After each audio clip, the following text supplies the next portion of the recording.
Offensively, we had to get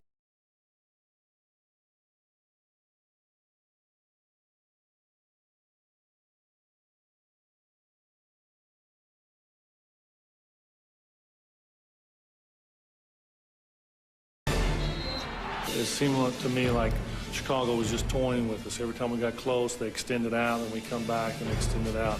But defensively, they're the best, and obviously they're the best we played against all year. You play for this time of year, and we've come too far to let something like this slip away. Well, if we didn't think we could win, we might as well stay home. In a playoff situation, we've really emphasized taking the ball to the basket strong.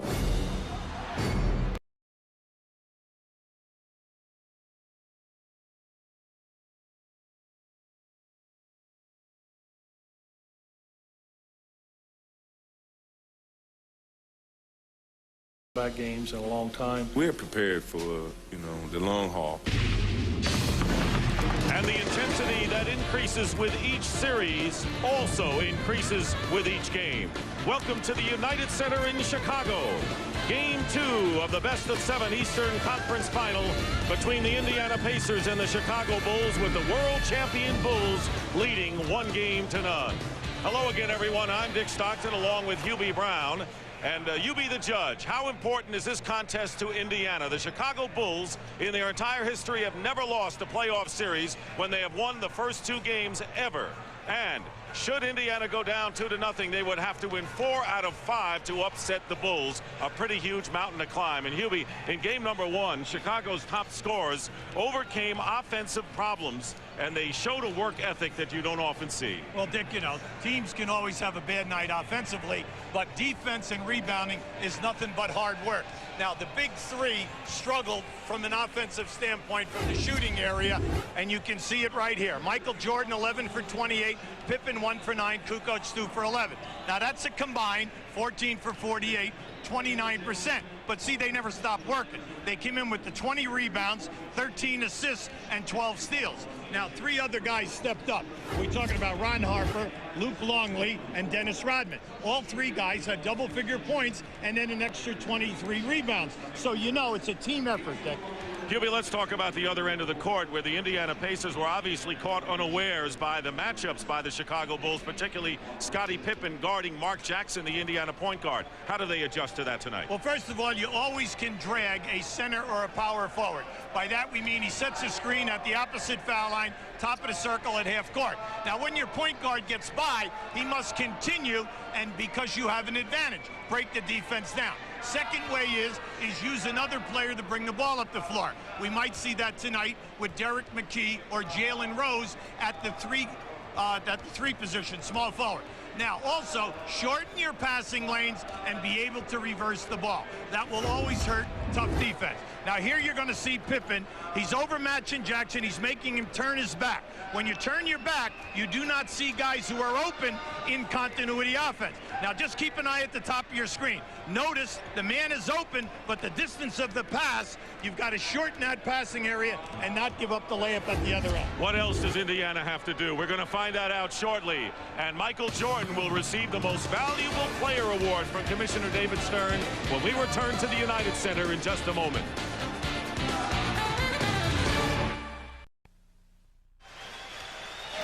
Welcome back to the United Center. Game 2 of the NBA Eastern Conference Finals. And right now, let's go to the public address announcer, Ray Clay. At this time, please direct your attention to center court, where the Chicago Bulls are pleased to introduce NBA Commissioner David Stern for a special presentation.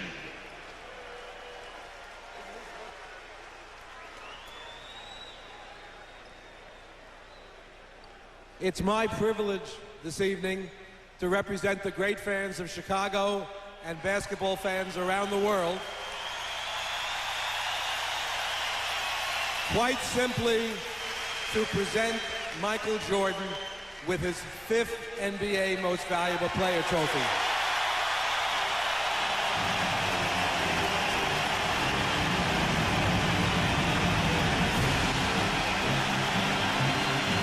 Congratulations are always in order, but may I say on behalf of everyone this evening, thank you.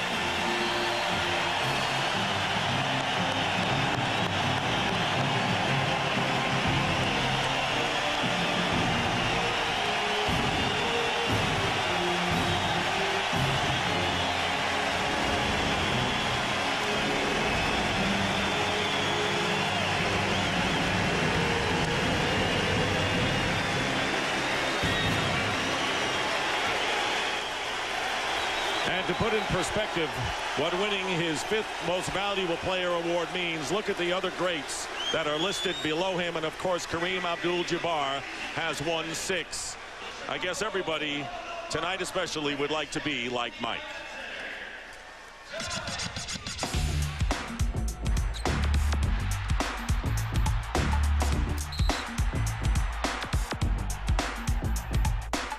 Sometimes I dream that he is me.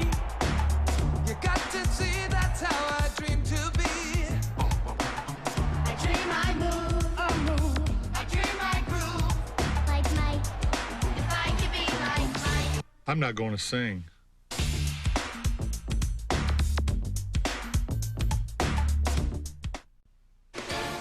The NBA playoffs on TNT, brought to you by Original Coors. There's only one mile-high taste. Coors, the original.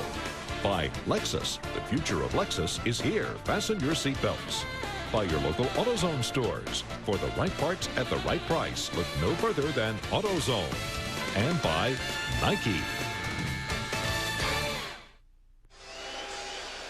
And welcome back to the United Center. The Indiana Pacers and the Bulls with the same lineups from game 1. Mark Jackson, Reggie Miller at guard, Chris Mullin, Rick Smits, Dale Davis up front. For the Bulls, their same lineup of Ron Harper and Michael Jordan in the back line, Scottie Pippen and Tony Kukoc the forwards, and Luke Longley the center. The officials tonight are Hugh Hollins, Jim Clark, and Joe Forte. And the tip for game number 2 controlled by the Indiana Pacers. And Hubie, what else do the Pacers have to accomplish tonight? Well, naturally, they have to cut down to 26 turnovers, Dick, to somewhere between 13 and 15. Take care of their defensive rebounding. And Mullin and Smits must get high percentage shots, more than 4 for Mullin and 10 for Smits. Mark Jackson got a good look. Missed, but the offensive rebound by Dale Davis. Here's Reggie Miller for a long 3, and the rebound by Luke Longley. The Chicago Bulls struggling offensively, worked on that end of it yesterday in practice. They're happy, of course, with their defense. Michael Jordan, only 1 of 9 in the first half Sunday, misses his first shot of the game. The rebound by Dale Davis. Yeah, now this is what Mark has to do. Blow up the floor and do not allow Pippen to level him off. Here's Chris Mullin hitting the shot. Mullin held to only 4 shot attempts and 1 basket, and 2 attempts, gets off on the right foot with a minute going by. Dick, the reason why we say Mullin and Smits, they're 2 of your high scorers, but more important, 2 of your high percentage shooters. And right now, let's check in with Craig Sager. Well, not only was Dennis Rodman late arriving to the arena and we picked up another fine, but he, of course, is not starting, so he's back in the locker room now, working out on an exercise bike. He'll get the call from coach when they want him to go in. Dick? Rick Smits committing the foul, and Harper being guarded by Jackson. The same matchups that the Pacers are using, and Longley from Pippen, and Rick Smits right in the way. Amazing that he did not score on that one, and Mark Jackson going the distance, misses, and the outlet pass Kukoc. Miller is back guarding Harper. Here is Jordan wide open, and he takes the step, and they're going to call the pushing foul on Chris Mullin. No way he can match up against the quickness of Michael Jordan. No, that was a solid foul because you're not allowing Michael to get airborne, which would have been a 2-shot attempt. This is a side foul. Take it out of bounds. He may have quick hands, Chris Mullin, but he certainly can't keep up with Michael Jordan, who is the top scorer in the playoff at 32 a game. There was the double team on him. Goes behind to Pippen, and Pippen's first shot drops. Scottie Pippen coming out early to improve on a horrid offensive game, 1 for 9, despite his outstanding defensive play. And he's guarding Mark Jackson, and very nearly got a steal there. Yeah, but you see, anytime that Mark continues to go down into the painted area, something good will happen, Dick, as this game progresses.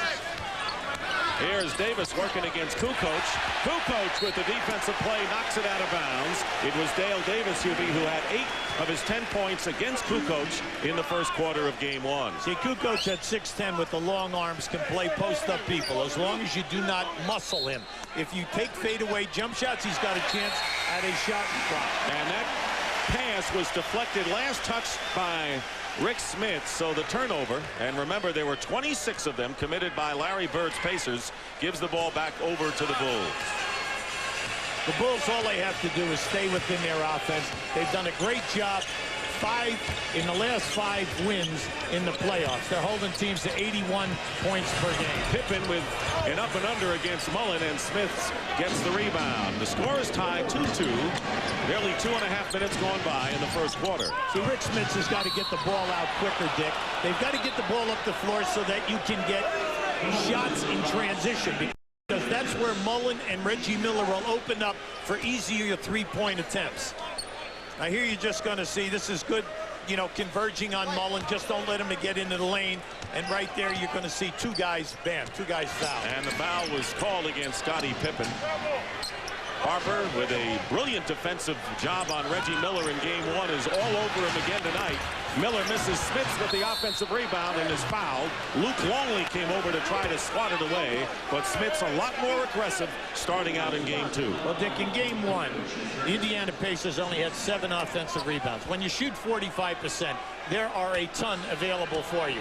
Your front line has got to work hard and get on the glass, because when you get a second shot attempt, it's usually somewhere between 8 to 10 feet. So it's a high percentage shot, and you got a chance of getting fouled. The personal was called against Tony Kukoc as Smits makes the first free throw. And of course the Indiana Pacers, unlike their free throw shooting during the season, had a very bad game from the line, only 64% from the stripe. See, this guy during the course of the year, Dick, he's an excellent shooter. He's a 78% guy. You've got to get to him because he can score 25 to 35 in any playoff game. But you got to get him the shot attempts in high percentage areas. Here is Longley wide open, and Longley misses, and Dale Davis the rebound. Mark Jackson gets it over to the man who can score, Chris Mullen, and he goes off to the glass, and Chris Mullen gives the Pacers a 6-2 lead. Harper lost control. Pippen steps back, tries the 3, and misses that one. And the Indiana Pacers starting off as they did in game number 1 with the lead against the Bulls. Mullen loses it to Michael Jordan. Yeah, he couldn't make up his mind whether he's going to take the shot or continue to dribble. Ron Harper hits the shot. Ron Harper, who scored 15 points, plus doing the superb defensive job on Reggie Miller, brings the score to 6-4. See, it was nice to see Harper give 35 minutes in game 1, mainly because he's been hampered with a deep thigh injury and a hamstring. 7 on the shot clock. Kukoc is now matched up with Jackson, and Mark Jackson shoots over Kukoc and hits. Jackson did score 12 points, despite the fact that he had his hands full being guarded by Scottie Pippen in game 1, and the Bulls turn it over once again. Just keep an eye on Mullen. See, now Mullen in the open floor, he can stop for the 3 or he can take it to the hole, and he is an excellent finisher because he also has that 8 to 10 foot pull-up game. Mullen already has scored more points in this game than he did in the entire opening game Sunday. And there is Smits with a hook shot as Kukoc tried to overplay and got burned. Oh, you can't do that with him. You can't front him if they empty out the opposite side. They'll lob right over the top. And a blocking foul called against Dale Davis against Scottie Pippen with 7:34 remaining in the first quarter. So the Indiana Pacers again starting out impressively, but they really didn't take advantage that much of poor Bulls shooting in the first quarter of game 1.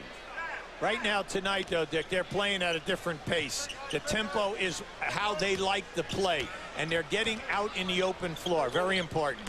Here is Longley going strong to the basket. Luke Longley. Guys you have to pay attention to are Harper, Longley, and Rodman. You cannot give them the points like they got in game 1. Longley victimized with 2 early personals, and an offensive foul is called against the Indiana Pacers. See, Luke Longley going to give you a little ball fake, and he's going strong.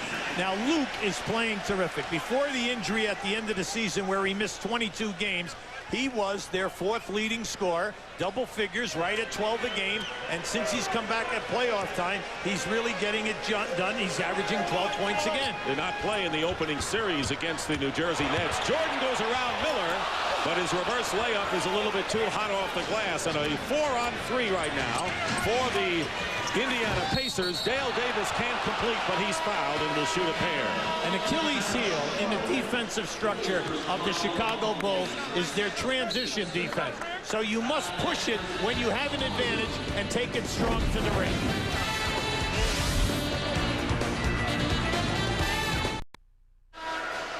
Keep an eye on the post right here, Rick Smith. You're going to see Kukoc play him on the top. The basketball is here. Mark Jackson is going to lob over the top.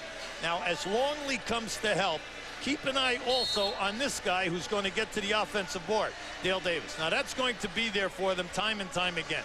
Smits will either have the shot or he'll be able to drop the ball down, or if he should shoot and miss, Dale Davis is on the offensive glass.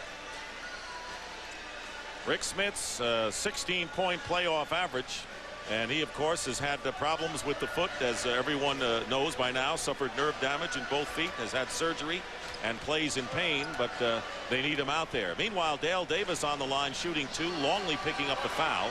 Keep in mind, this game starting off a little different in some respects. The Pacers had only 1 free throw in the first half in game 1, and this will be their 3rd trip to the line. Dale Davis, who has struggled from the free throw line throughout his career, but in the playoffs, even worse than usual at 42%. Dick, he's really looking for his offensive game, and he's made a heavy contribution in the last quarter of the season and in the playoffs. He's scoring good, high percentage shots, but he's looking for the shot. Chris Mullin remains in the game. He has picked up 2 personal fouls in guarding Scottie Pippen.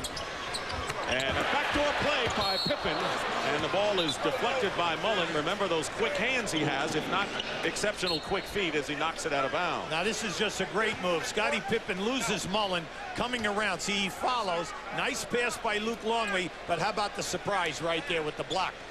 Mullin running it down. Now Mullin off to a good start offensively with 4 points. He and Smits have 4. The 2 people you said had to come alive for the Pacers. Pippen misses from the perimeter, and Rick Smits with the rebound. 5 rebounds already for Rick Smith. Yeah, see, but he keeps holding the ball, Dick. See, he's got to get it and get it out and get the break going. Take advantage of the transition game, which is there for them.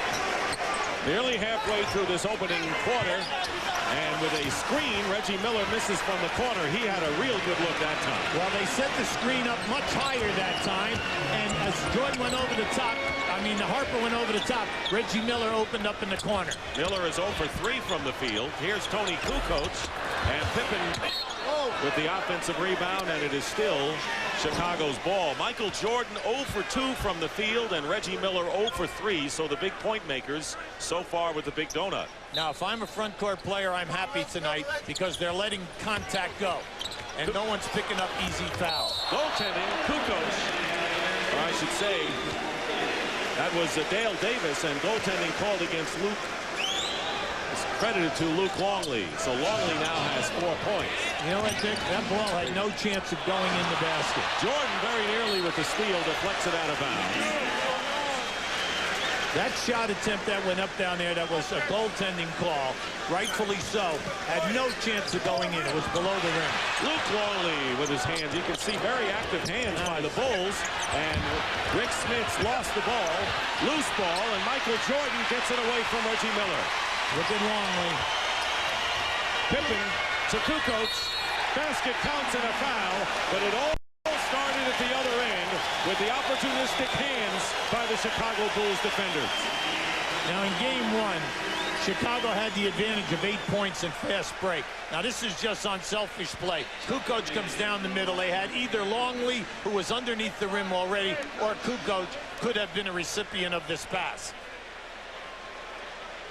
And there is Smits committing the foul on Kukoc, his second, and Antonio Davis comes into the game. Antonio Davis, a hero in a losing cause, with 12 points and 11 rebounds in game 1. Kukoc fails to convert a 3-point play. The Pacers lead is 2, and they have the ball, as Indiana has turned it over 4 times to only once by the Bulls. Well, anytime you have 2 good defensive teams playing, you need the easy baskets. Transition game is where it comes. Now, there's a big foul right there. Here is Jackson working against Scottie Pippen. Feeds inside, and missing is Dale Davis, but a foul is called, and that's what the Pacers are going to have to do, pound the offensive glass against the Bulls. Longley picks up his second. Now, they were fouled right in front of the bench.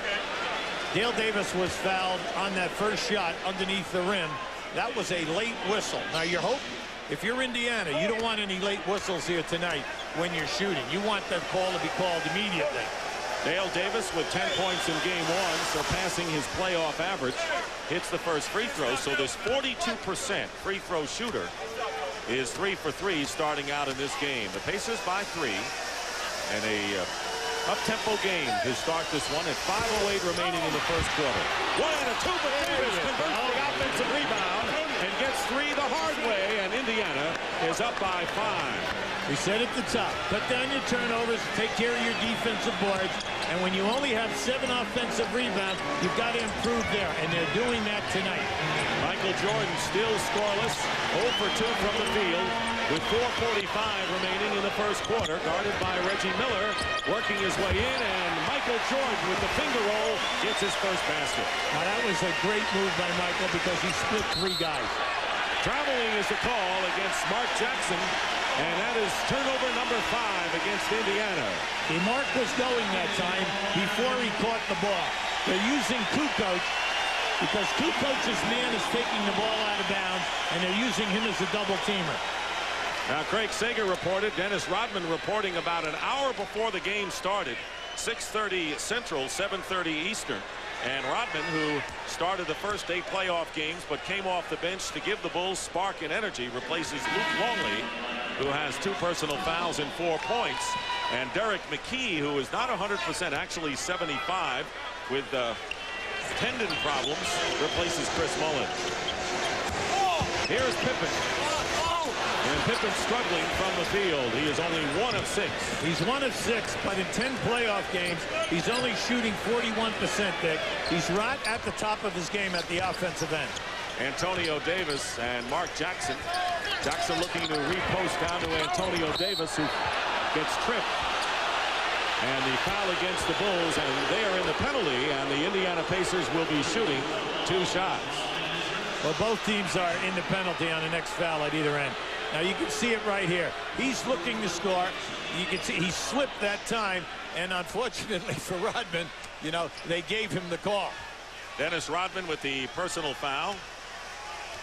Larry Bird paying the utmost compliment to Rodman, who had 11 points and 10 rebounds. He said hard to get a rebound when he's in the game, and that's been the case throughout the playoffs when Dennis is in there.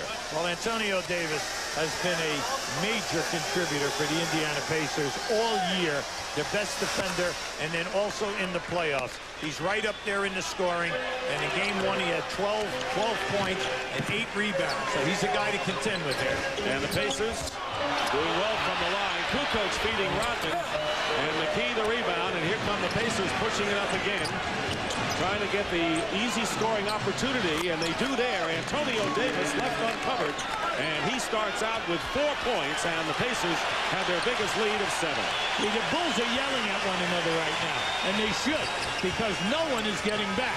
And they can talk all they want. It's a 5-man defense, and the top guys of the triangle are not getting back in transition defense. Kukoc hits a 3, and that comes at a welcome time for the struggling Bulls, who now trail by only 4. And of course, you always wonder with a veteran team how much it takes out of them when they play the kind of defensive game they played just 2 days ago. Here's Mark Jackson going around a screen by Antonio Davis, and the rebound, Kukoc. Barely 3 minutes remaining in the first quarter. Kukoc left open. He misses a 3 this time. In the early going, Reggie Miller has been a non-factor, mainly because they cannot shake him open, and he has not been available in transition. Mark Jackson with a familiar run. And a near steal by Dale Davis. A swooping play by Mark Jackson. A familiar shot by him. Yeah, now Mark Jackson in game 1, you're going to see, once Pippen gambles, Mark Jackson did not take it to the hole in game 1. What he did was he would level out and stay within the offense and allow Pippen to recover. Tonight, he's attacking.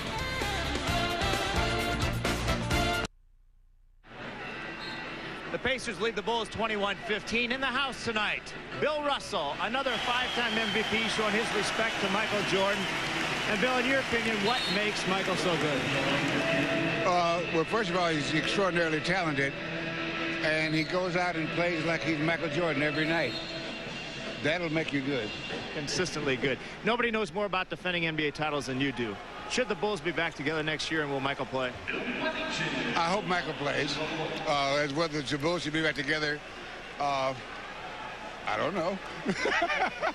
But I hope he plays, but that's very selfish of me because that's a decision he has to make on how he feels about himself and how he feels about playing. Obviously, he loves to play.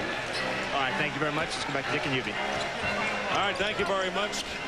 One of the legends of the game, Bill Russell.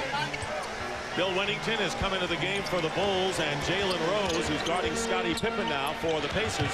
Harper trying to beat Jackson off the dribble does. Ron Harper, no effects, it seems, by that hamstring the way he is running tonight. No, Harper and Longley look real good early, and so does Kukoc. Kukoc just doing a nice job in rebounding and taking up space in that lane. Kukoc on the bench right now has been bothered by a back injury, and there is Antonio Davis going in. The basket counts and a foul, and we are seeing a lot more aggressive play by Indiana off the start tonight. See, tonight they're getting down in the paint, Dick, and the Bulls are not a good rotating team on the baseline. You can find people if you're unselfish and make the extra pass. Now, in the early going, we're getting the extra pass, and they're getting high percentage layups, and then the most important thing, they're getting to the foul line.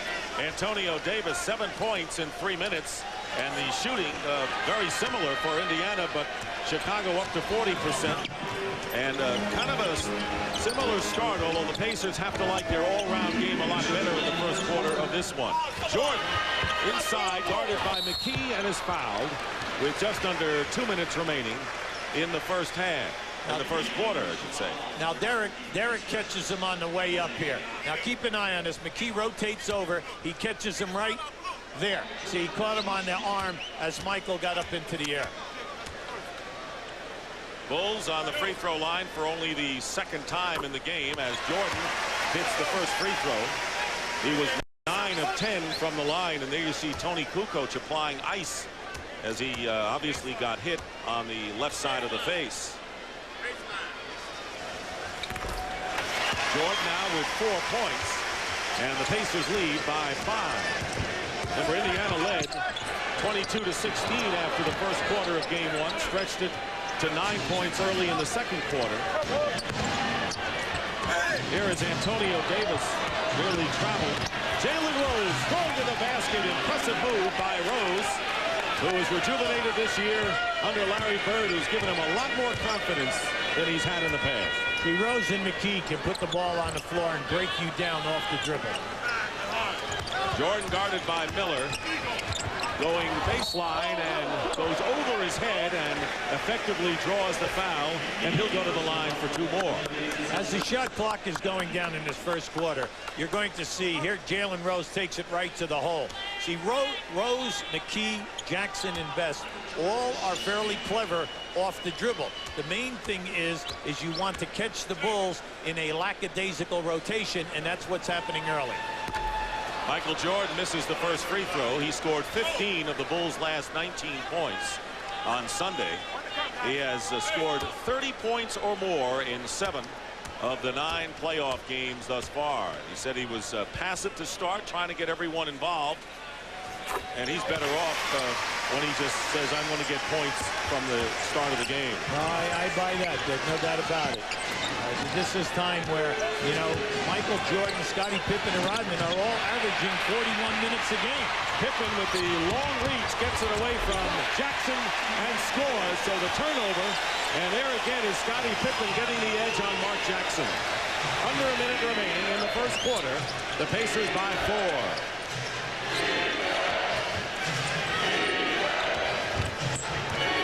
Rose guarded by Jordan.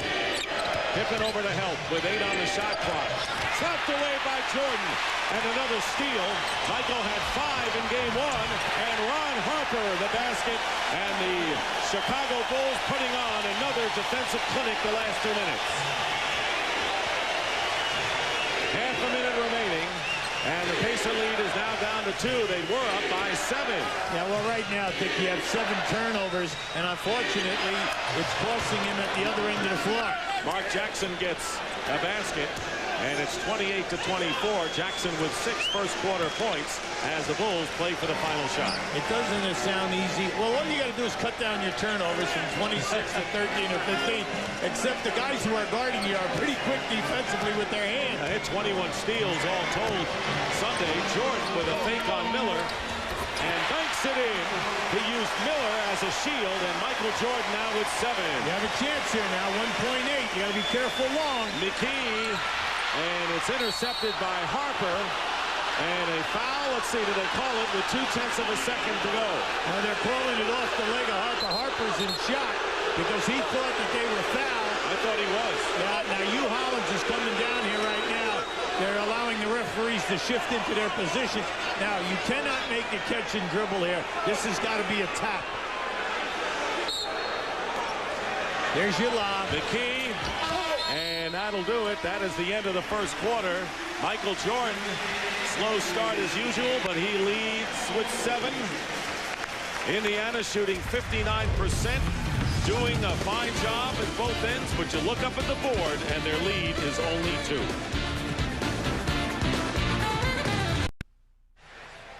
And welcome back to the United Center, the NBA playoffs, where in Game 2 of the Eastern Conference Finals, the Bulls won Game 1, but after 1 quarter tonight, the Pacers lead. The hometown Chicagoans 28-26.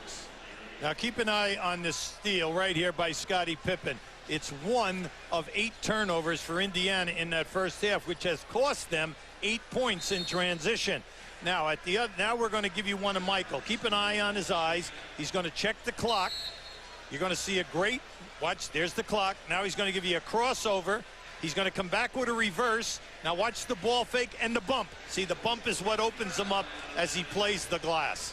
Now at the end of 1, Indiana shooting 59%. They're 8 for 9 on the line, and they're winning the rebounding, 14-4. The turnovers, a major minus. As it was in game number 1, as we start the second quarter, Scottie Pippen, along with Randy Brown now in the game, Dennis Rodman, Tony Kukoc, and Ron Harper. Tipped in by Dennis Rodman for his first points of the game, and the Bulls have drawn even at 28. Travis Best is now the point guard with Antonio Davis, Derek McKee, Reggie Miller also in there as Jalen Rose remains in the game for the Pacers. That was Chicago's first offensive rebound. Miller defended inside, and it was Harper and Rodman both underneath. Pippen working against Jalen Rose. Randy Brown gets the assignment against Travis Best because of his quickness. Best is very speedy himself, and the two guarding each other at both ends. And the personal foul against Rose, his first personal. Now keep an eye on this. Pippen forces up a 3-point shot attempt here, and Rodman gets right up inside. Even though he was pushed, had the presence to tap that ball in. Now right down here, you don't need to foul Pippen. Pippen's got to show you that he can hit on the outside because he's struggling in game 1 and 2 from the perimeter. Here is Pippen guarded by Rose. Knocked away, plenty of time on the shot clock. Michael Jordan starting the second quarter on the bench, and a foul is called against Rose as he was going after the ball and fouled Randy Brown. So 2 quick fouls by Jalen Rose. Well, you're not going to worry about that because they're playing that small forward position by committee. And another thing is Rose has picked up 2 hustle fouls. Mark Pope also in the game. He saw action early on off the bench. He's guarding Tony Kukoc, trying to buy time, and a bad pass by Rodman off the shoe of Pippen. And here is Antonio Davis, blocked by Ron Harper. Ron Harper giving up several inches to Antonio Davis, blocked. And Randy Brown behind the back. Pippen is fouled, and the crowd loves the action early here in the second quarter. Now in Randy Brown, you get better defense than Steve Kerr. You get a quicker guy off the dribble, especially taking the ball down the floor, and he can make the passes in the paint. But with Kerr, you're getting the high percentage shot and then the high percentage 3-point shot. Travis Best committing the foul. Pippen makes the first. Join us on Friday for TNT's NBA playoff swan song as we go to the City of Angels to bring you Game 3 of the Western Conference Finals. Shaq and the Lakers, trailing 2-0, face off with the Mailman and the Utah Jazz. Coverage begins at 9:30 with the pregame show from the Great Western Forum. Scott Burrell into the game for the Bulls as Pippen makes the free throws, and the Bulls lead at 30-28 for their first lead of the game.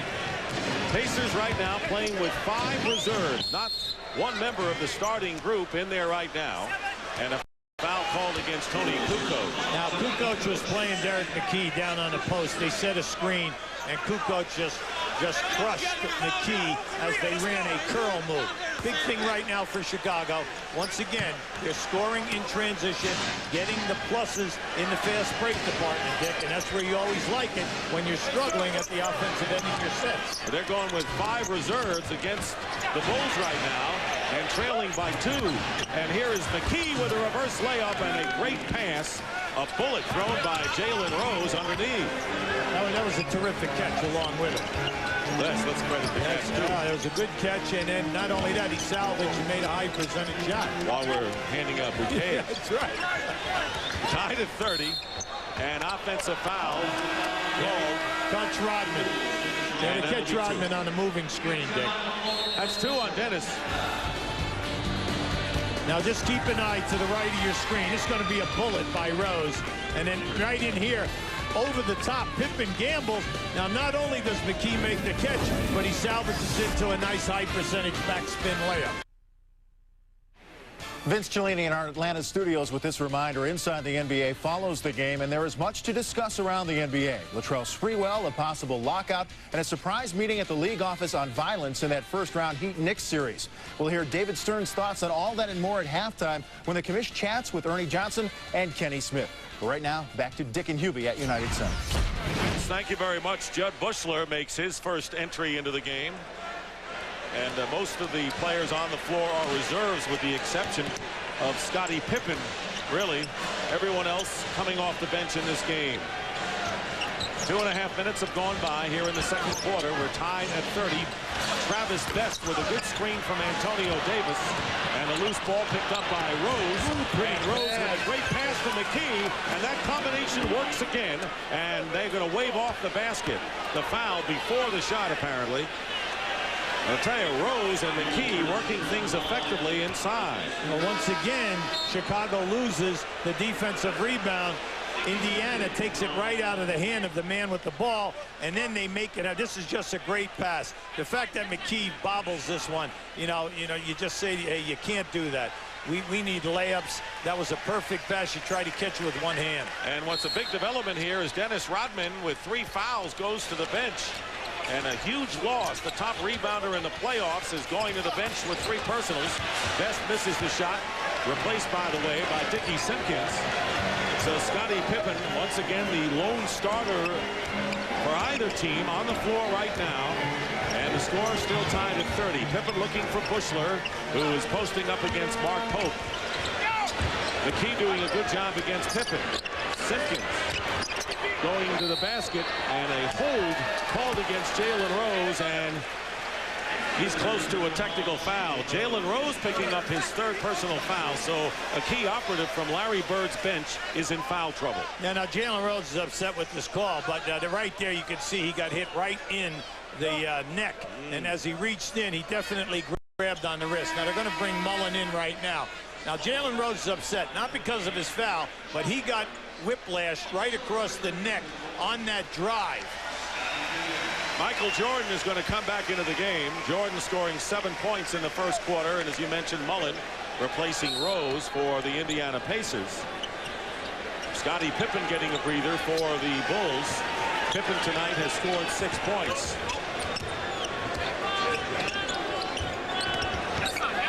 Scott Burrell missing, and McKee getting the rebound. So Mullen and Jordan for the respective teams, the only starters in there right now.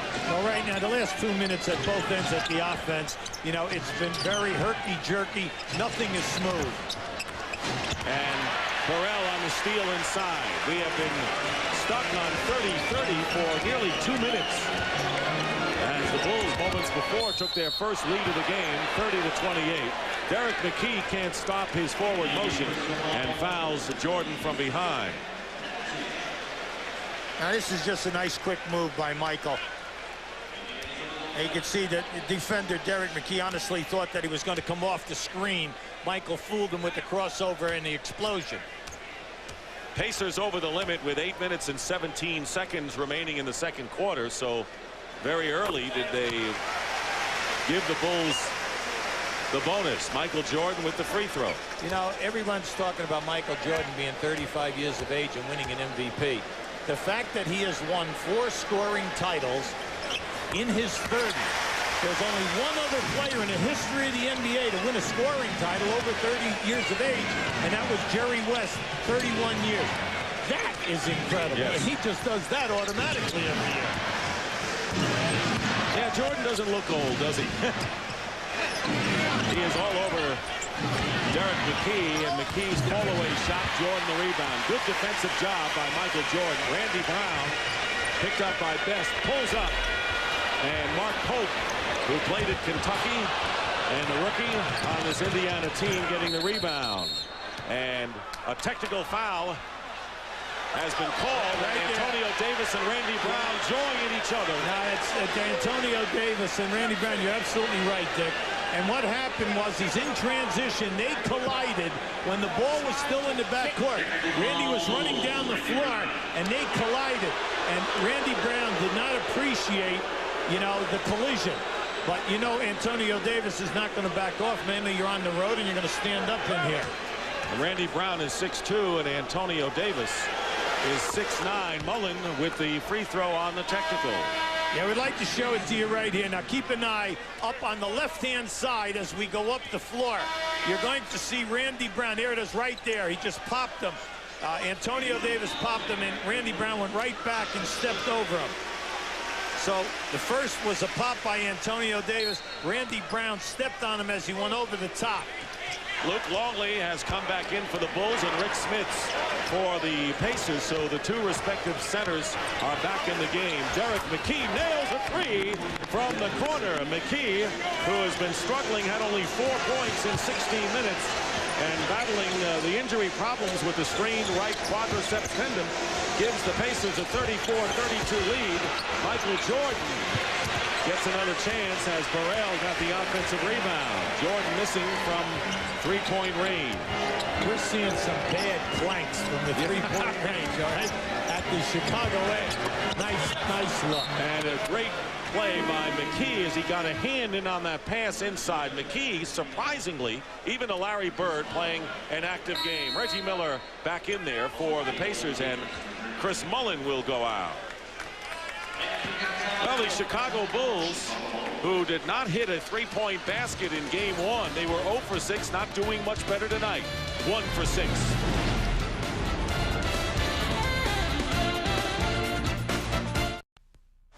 We'd like to show you the confrontation. The basketball is right here.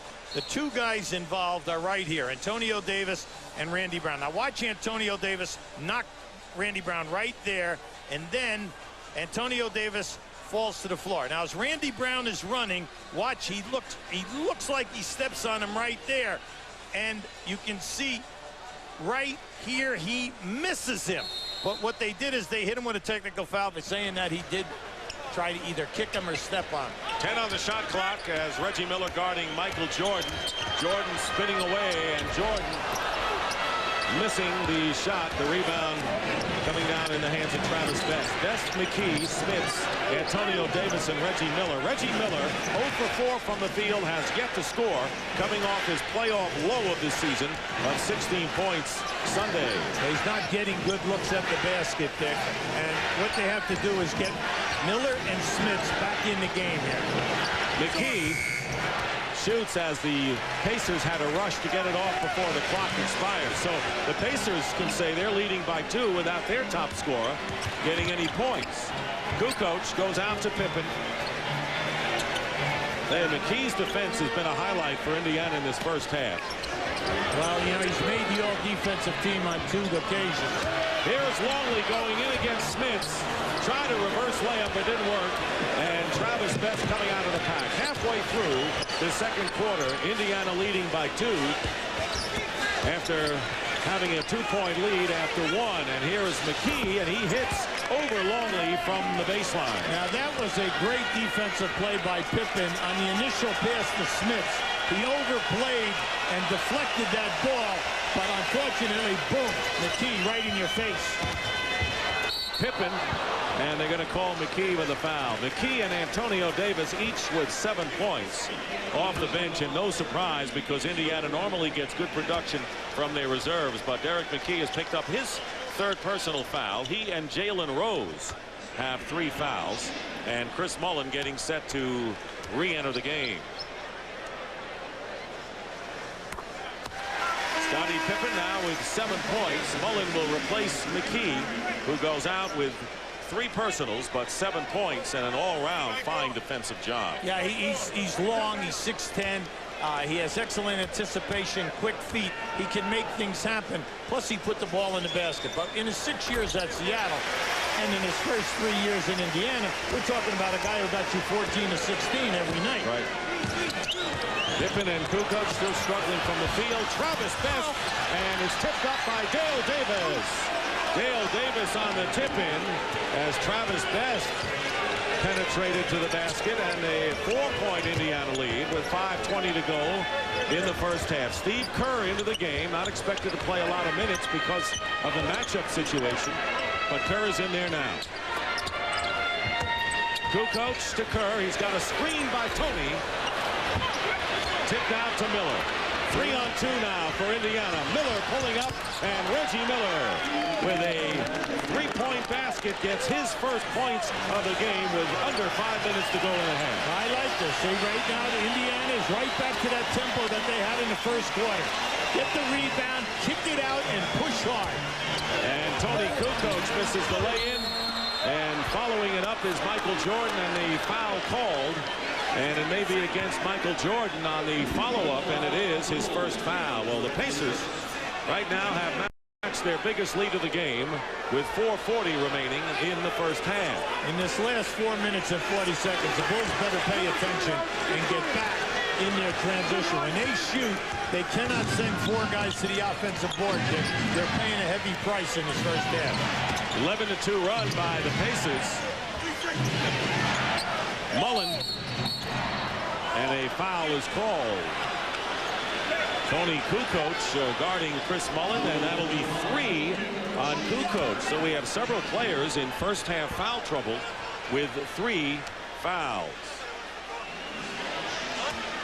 Chris Mullen, one of the better free throw shooters in the NBA, clicks on the first. Well, Sunday, May 31st, we've got a TNT original unlike any you've ever seen. Thicker Than Blood. It's a movie that deals with tough issues. A teacher fights for his students and wonders if they will live to see 18. Mickey Rourke stars in Thicker Than Blood. It premieres Sunday, May 31st at 8 o'clock, only on TNT, the best movie studio on television. Mullen makes both free throws, and the lead is 43-34, largest of the game of 9. Now, Chris Mullen during the year, the #1 free throw shooter in the league at 94%. Bulls have not gotten a basket in over 7 minutes. Incredible drought for them, which has ended as Scottie Pippen's hook shot puts him in double figures with 10. Now, big thing, Indiana, take care of the basketball. Do not allow them to trap you at half court and turn it over. You got to make them pay a price. Here's Smits. Miller fighting underneath, but it comes out to Ron Harper. Knocked away by Best. They got away with a foul right there. That could have been a takedown. Jordan posting up now against Chris Mullen. And Jordan with the line drive jumper has 11 points. He and Pippen 21 of the Bulls' 38 points and a 5-point Indiana lead. Dale Davis and Smits gets the easy lay-in. Good interior passing that time. Now, the last 2 times on the floor, they're keeping 2 guys at half court for Chicago, and they're trapping. Well, anytime they pass over the top and you take it to the rim, you have a 4-on-3 situation, and you've got to go strong to the rim. Well, everyone knows that the Indiana Pacers have to get points if they're going to contend, and they have an impressive 45 points so far in this first half. Scottie Pippen fouled by Dale Davis, his second. Now on the trap in the backcourt, what they did is they threw the ball up ahead. This is a beautiful pass off, and then Rick Smits has got to send it down. And you can see that could have been a three-point play because Luke Longley definitely fouled him on his arm. Smith sits down, replaced by Antonio Davis, and Mark Jackson replaces Travis Best. Pippen hits the free throw. Coming up, the Nike halftime report. Ernie Johnson and Kenny Smith right here at the United Center with a conversation with NBA Commissioner David Stern. That's coming up at the half, and we have 3:02 remaining. Pippen can make 1 out of 2. And Indiana with the ball and the lead, 45-39, and they protected the ball much better here in the second quarter. After 8 turnovers, only 1 here in the second. Miller gets Harper in the air, and Reggie Miller cannot connect. Pippen with the long pass. Harper pulls up, and he can't connect. And Indiana coming up down court. Steve Kerr defending against Mark Jackson. They're going to take him over on the wing over here and either play two-man or screen and roll or back him down. Here's Mullen for 3. Long rebound. Kerr has it. Harper, and a good play by Antonio Davis, breaking up the easy layup as he knocks the ball out of bounds. So we have 2 minutes, 14 seconds remaining in a very heated first half.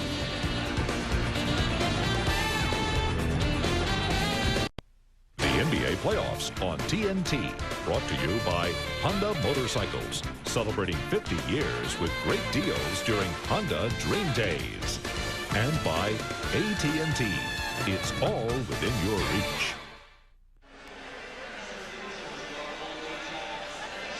We'd like to show you what's happening here. Here's the basketball. We have 2 defenders, Scottie Pippen and Steve Kerr. Scottie Pippen's man is over here. He's releasing. They're making the pass, and then just watch what happens. This is what you've got to make them pay the price. Because right now, Dale Davis takes it in the Smits, take it up strong. Kerr getting it into Pippen. And Scottie Pippen misses the shot. You can look at this game 2 ways. The Bulls shooting 40%, being out-rebounded by 10. Yet down by 6. Reggie Miller has only 3 points, and the Pacers are up by 6. It's in the eye of the beholder. Here is Chris Mullen.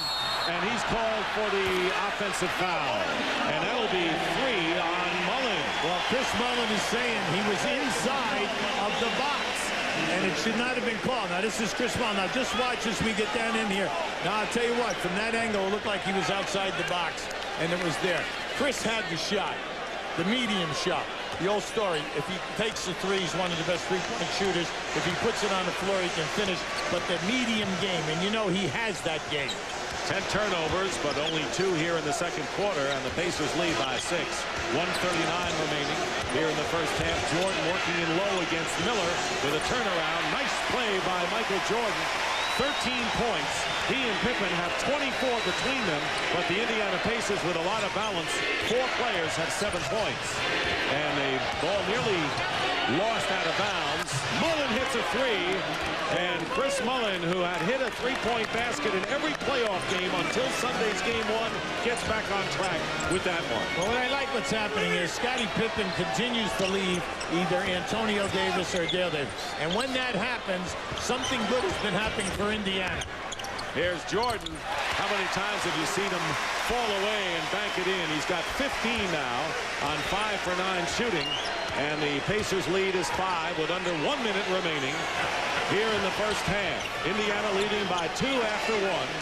Up by 5 with the ball. 10 on the shot clock. Now this, you know, they have to double team and get him out of that. Antonio Davis, a double-double in game 1, his first of the playoffs, now has 9 points off the bench. When you double team in that situation, you've got to rotate quick. Pippen misses a 3. And now the Pacers using the clock. They have 20 on the shot clock, under a half a minute remaining, and up by 7 points. Now you're going to see Mark is going to back him down again. Look for the double team. Oh, illegal defense.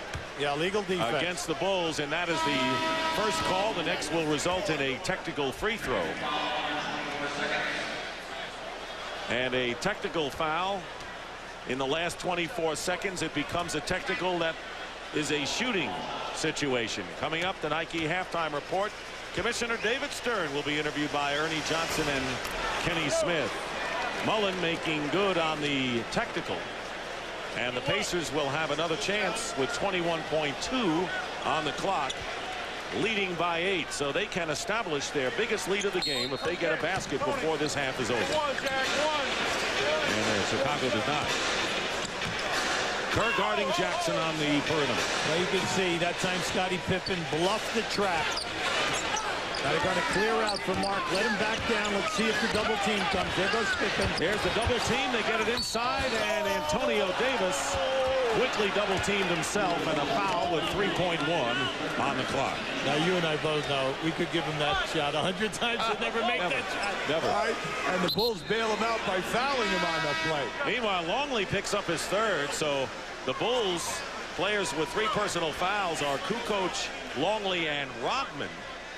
That's their big people, their rebounders, and Chris Mullen, Derek McKee, and Jalen Rose have 3 fouls for the Pacers.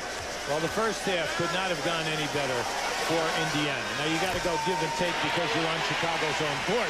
But for the better, they're breaking the trap at half court. They're getting easy layups. They're scoring in transition.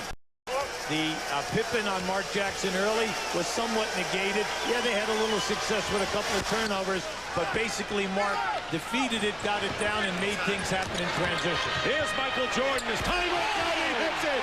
Michael Jordan with the basket from the corner. He had his foot on the line, and time runs out, and that'll give the fans something to chew on during intermission. Jordan with 17 points hits the basket from the corner, and here's how it went, Hubie. Now just keep an eye over in that right-hand side. Now he saves this, a little bobble, but takes it right on up and in. 10 points in the second quarter for Michael Jordan, 17 in the half. Well, the one thing you do not want to do is foul him in that kind of a situation. Reggie was right up, applied good pressure, but Michael is on a roll in his corner. And at the end of the first half here at the United Center of Game 2, the Pacers lead the Bulls by a score of 52-45.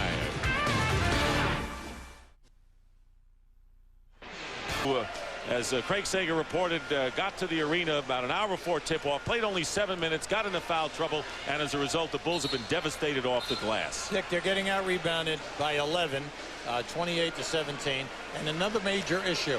They only have 2 offensive rebounds. In game 1, they had 15 and put the ball back in the basket. Also, they cannot make a 3-point shot. They're 1 for 7, 0 for 6 in game 1. They're now 1 for 13 in 2 games. All right, let's go to Craig Sager now. What do you have, Craig? Well, I talked to Phil Jackson about that rebounding disadvantage. I said, what do you do? He said, they need to let my leading rebounder play. Right now, they're calling non-existing fouls on him. Dennis is in the locker room right now, literally running and riding an exercise bike, trying to get warmed up. Dick? All right, thank you very much. Tony Kukoc with Ron Harper, Scottie Pippen, Michael Jordan, and Luke Longley. We'll watch the foul situation as the big people for the Bulls have 3. Here is Jordan trying to get a basket off against the crowd and loops it high. That's 19 for Michael Jordan. And the Pacers lead is 5. And you remember when the Bulls have struggled in the first quarter or first halves at home, they have put on the defensive jets in the second half and have won games. This is a team that knows how to win. Let's see how the Pacers answer it. Michael is now 7 for 11 from the floor. Here is Reggie Miller, and that's deflected by Kukoc as time runs out and the 24-second clock expires and the Bulls take over. Now this refereeing crew is definitely allowing a lot of body contact. You have to adjust your game. That's one thing. The coaching staff as well as the players. And right now you're seeing a nice flow. This all favors Indiana, by the way, all this banging around. Luke Longley hits the jumper. And it's a 52-49 game. Reggie Miller 1 for 6 and only 3 points in the first half as the Bulls put on some full court pressure. There you go. Broken up on the pass to Jackson. Looking at Longley. Finds Dale Davis. Foul basket counts. And the Pacers looking to get 3 back. Now, anytime that they pitch ahead to Mark Jackson, he's got to continue and get the ball up below the foul line. He will make a good decision. Keep an eye to the right of your screen. This is just a heads-up play. Dale Davis coming right down the middle and going strong to the rim. Foul is on Ron Harper, his first personal. Dale Davis, 3 of 4 from the line, struggling at under 50% in the playoffs, misses the chance for the three-point conversion. So a Pacer lead of 54-49 in the opening minute and a half of the third quarter. Kukoc guarded closely by Dale Davis. 9 on the shot clock. Pippen trying to post up, and Mullen giving him all he could handle. Good defense that time by Chris Mullen. Pippen really struggling. He's 3 for 12 from the field. And Mullen missing from the corner, and here come the Bulls. That's still a high percentage shot for Chris Mullen. He's having a nice game. He had 11 points in the first half. But hurt Chicago in the first half, going 7.5 minutes without a basket, put him in a hole, but they're definitely within range now. Longley is fouled by Dale Davis, and he picks up his third. See, outside of Michael Jordan, Dick, very few guys are getting a lot of shot attempts here. Now, Pippen he's 3 for 12. Michael is right on the money at 7 for 11.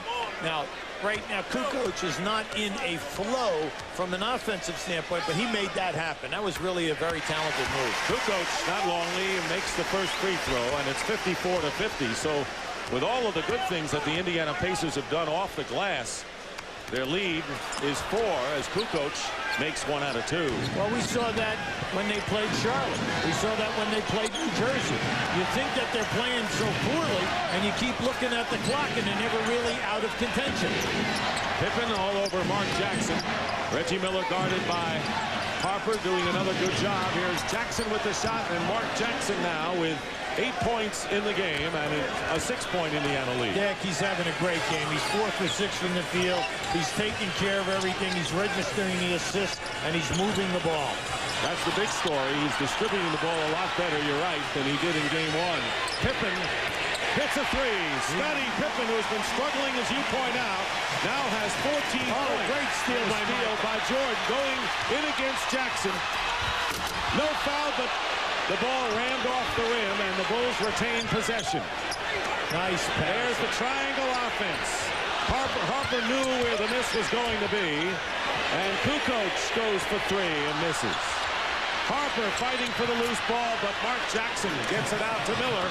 And here is Reggie Miller changing hands. Scottie Pippen's presence made Reggie Miller change the shot. Yes, and also Scottie got away with a little bump on the hip.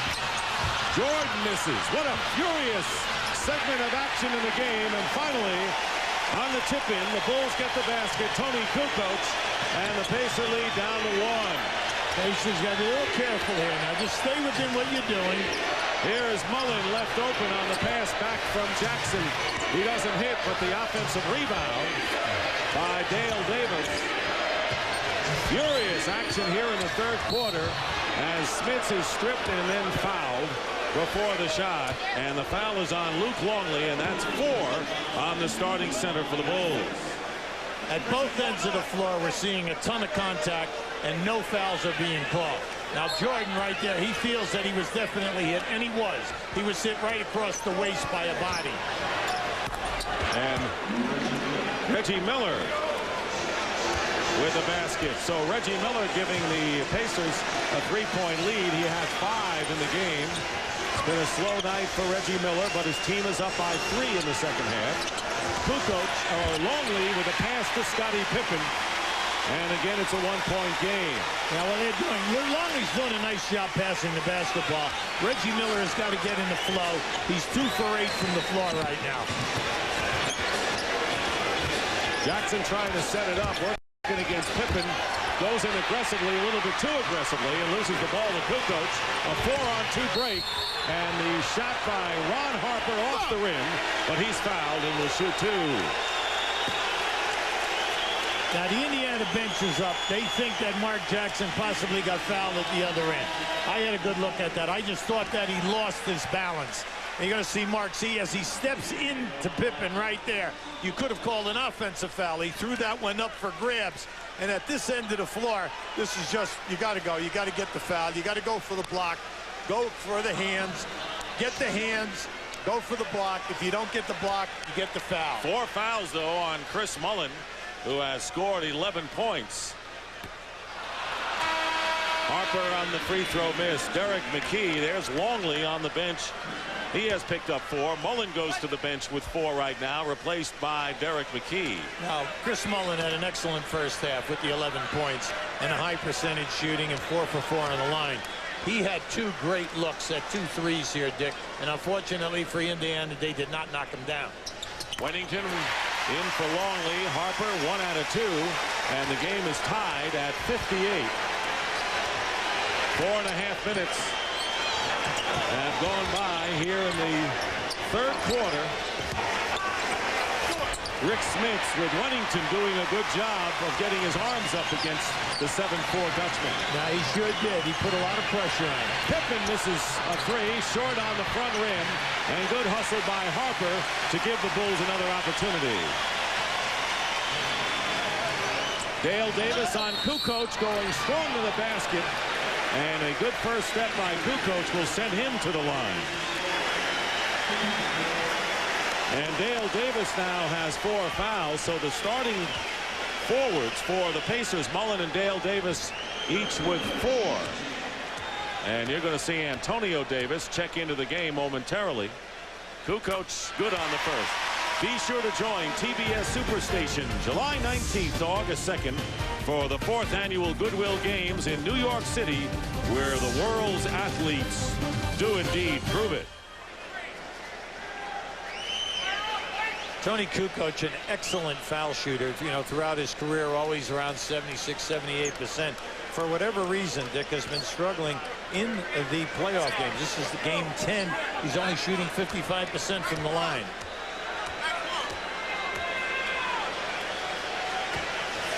Kukoc gives the Bulls their first lead since a minute and a half into the second quarter when they were up 30 to 28. 2-point lead for the Bulls. They look like they're in the trap.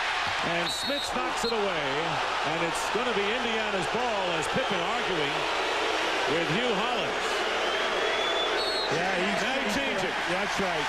They were in there 1-2, 1-1, full court trap after a foul shot. Now that's the first time that they have shown it tonight. Now this is just a bad pass. You have to shorten the passing lanes. That's what we said at the top. Shorten the passing lane and be able to reverse the ball.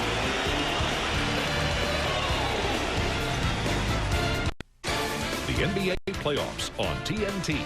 Brought to you by Dutch Boy Paints. Give your home the lasting look of Dutch Boy. And by the new Zip built-in drive from iOmega. Get one in your next computer. Back here at the United Center, the Bulls by 2. Dennis Rodman, who's been riding the exercise bike and has yet to play in the second quarter, coming out and coming into the game shortly. He's not in there right now for the Bulls. Let's get a report from Craig Sager. During the first part of that third quarter, Dennis Rodman not only was riding a bike in the locker room, but he was doing a rebound tapping drill. He came out and he said he's ready to go in, but coach says, I don't want you to get that 4th foul early. Be careful. All right, thank you very much, Craig. And Kukoc gets a good look at the basket and hits. Tony Kukoc now with 12. Jordan leads with 19. Pippen has 16 and Kukoc 12. And the Bulls lead by 4. And that's their biggest lead of the game. Kukoc with 7 points here in the third quarter to spark play. And also, Dick, in the first half, Chicago had 2 offensive rebounds. In this quarter, 5, along with the resurgence of Kukoc within the offensive frame.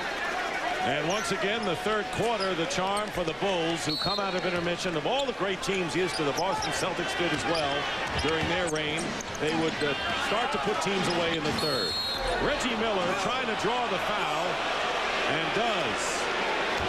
That was the purpose of getting that shot up. He had Harper all over him, and Ron picks up his second. Now they're going to give him 3 on that.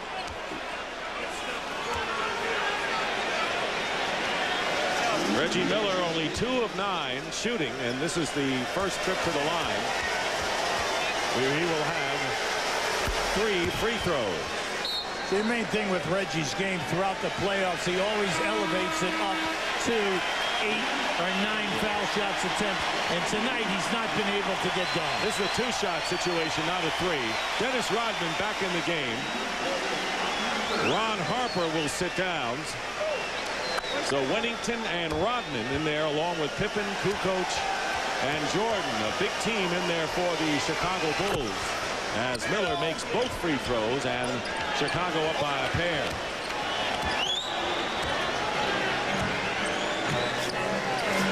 Jordan with 19 is the high scorer in the game. Pippen finding Kukoc. The key late to pick him up, but Tony misses the 3, and the rebound in the hands of Mark Jackson. Pippen staying with him. Knocks the ball away, and they're going to call the reach-in foul against Scotty, his second foul. The big thing Mark has been doing tonight, though, every time that Scotty is reaching, he's taken off. Now, right here is a good kickoff right there, and then the fall down. Oops, watch out there.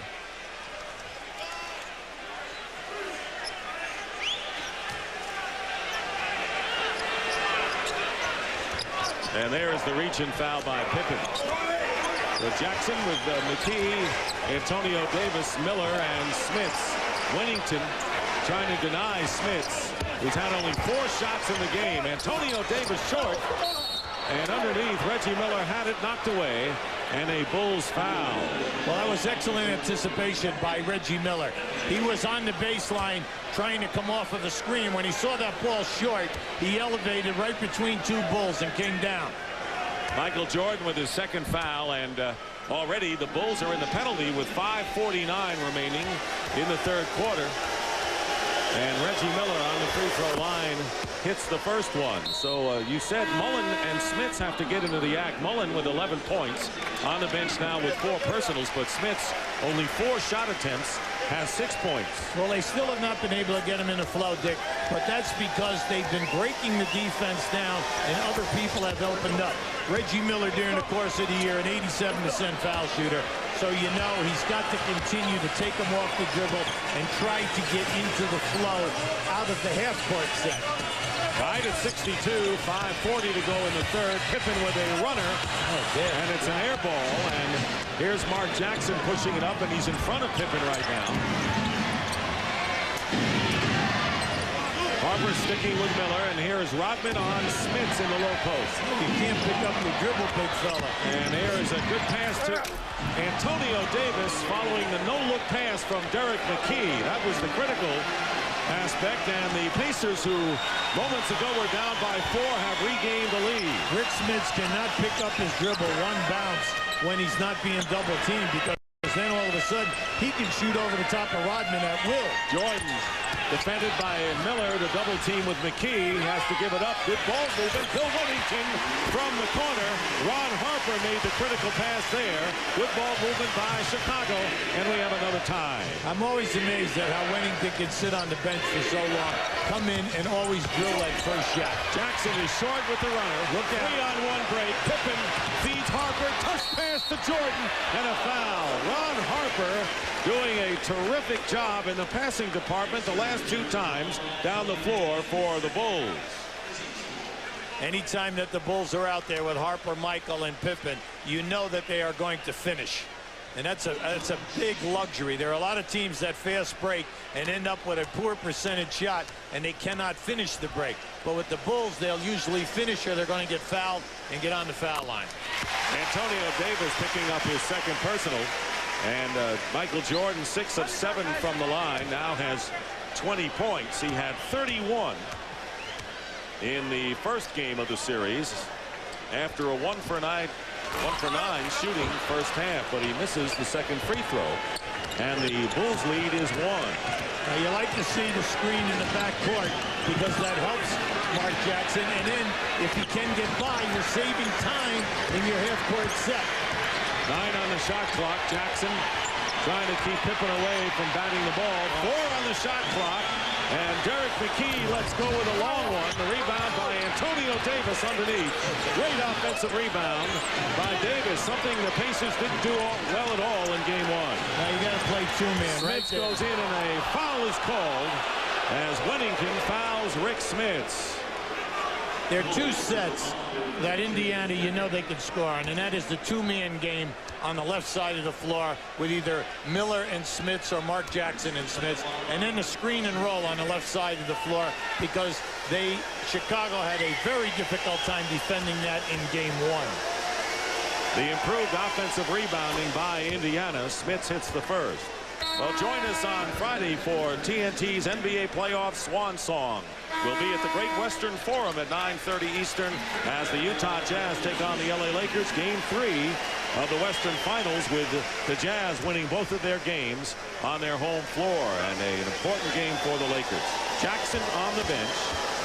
He has scored 8 points, but a far more productive game from the ball distributorship aspect. This free throw. Steve Kerr is in the game now to match up with Best. Normally Randy Brown has had that task, but Kerr in there now. Rodman leaves it for Jordan, gets a screen from Rodman and hits. Michael Jordan with 22 points. The Bulls by 2. Well, that's what you call a split out of hitting the post. No backdoor or no screen in the lane. All they do is split the two guys out of the triangle. But Kerr is guarding Travis Best. Randy Brown had been up before with his quickness to match quickness. It's another foul on Rodman. And a double foul on Antonio Davis and Dennis Rodman.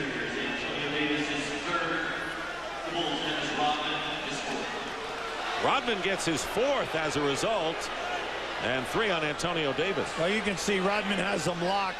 Antonio Davis, you're not allowed to just push a guy out of there, but Rodman locked his arms.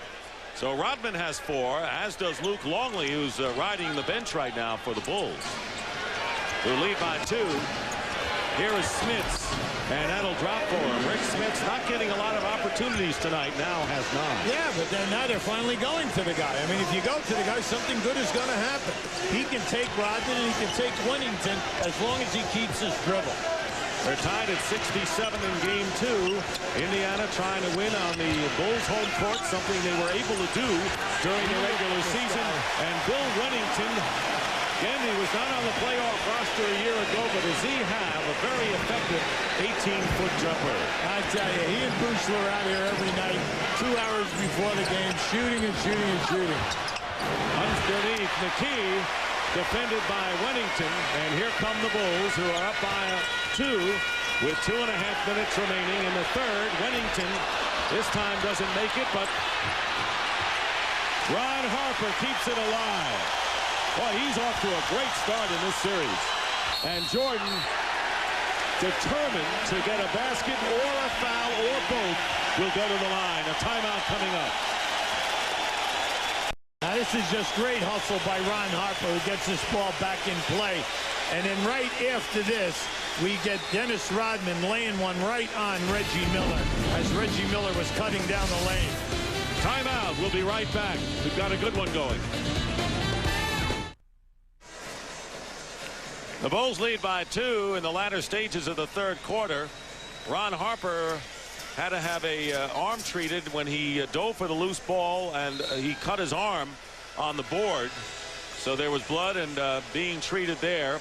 And with Dennis Rodman getting into foul trouble and not getting the job done early, Luke Longley in foul trouble. Harper leads the Bulls with 8 rebounds, 4 off the offensive glass tonight. Now, Harper had a great game in game 1 with not only the 15 points but the 5 rebounds and an excellent defensive job on Reggie Miller. Tonight, he's Mr. Intangible. He's making things happen, Dick, and a lot of things that coaches and players appreciate but sometimes go unnoticed in the stat column. You could say that about Ron Harper all year, unnoticed, when you talk about the Bulls in their effort. Jordan makes good on the free throw. They've got Jordan, Winnington, Rodman, Kerr, and Harper in there. Well, this team is always at the top of their game early in the year. When Jordan was struggling, when Kukoc and Harper would come in between 12 and 15, they still could win because you had a missing ingredient, and that was Scottie Pippen, who missed 38 games. So those two guys with Jordan kind of carried this club along with Luke Longley from the offensive end. 3-point lead, and Rick Smits hitting from the outside. That is a patented shot for him. So Smits starting to get into the scoring mood, has 11 points. You got to take advantage of your cannons, and the one cannon definitely is Rick Smith's. They're guarded by Travis Best. Wennington finds Harper in the corner. 4 on the shot clock. Jordan goes up and is fouled. McKee tried to deny Michael Jordan and could not get a hold of the pass, so Michael will shoot. Yeah, in a situation like that, if you miss the steal, and that's what he was trying for, then you have just really broken the heart of your defense. See, he's going to go for the steal. Why? Because it's Michael Jordan. With great hands, you know he's either going to score or get fouled. Every member of the Pacers starting front line have 4 personal fouls. Mullen, Dale Davis, and Rick Smits. There is Scottie Pippen getting a breather. He has 16. Jordan, 8 of 11 from the free throw line, will be looking for his 25th point.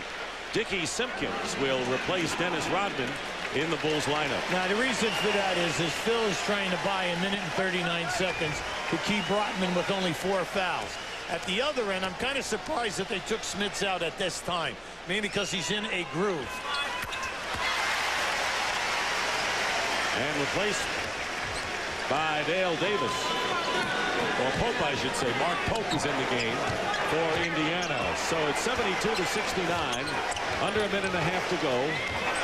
Best gets it in there to Reggie Miller. And tipped up and in by Antonio Davis. 14 for Antonio Davis off the bench after a 12-point effort in game 1. Yeah, the Davis boys have done a terrific job tonight in getting to the offensive glass when their player leaves them to help out on a offensive thrust to the basket. Derek McKee now with 4 fouls. And Jordan on the line again. This appears to be one of those games, Hubie, where Michael Jordan is going to get to the line some 18 to 20 times, and that's how he's going to be getting his points tonight, apparently. Well, he's 10 for 13 from the line right now.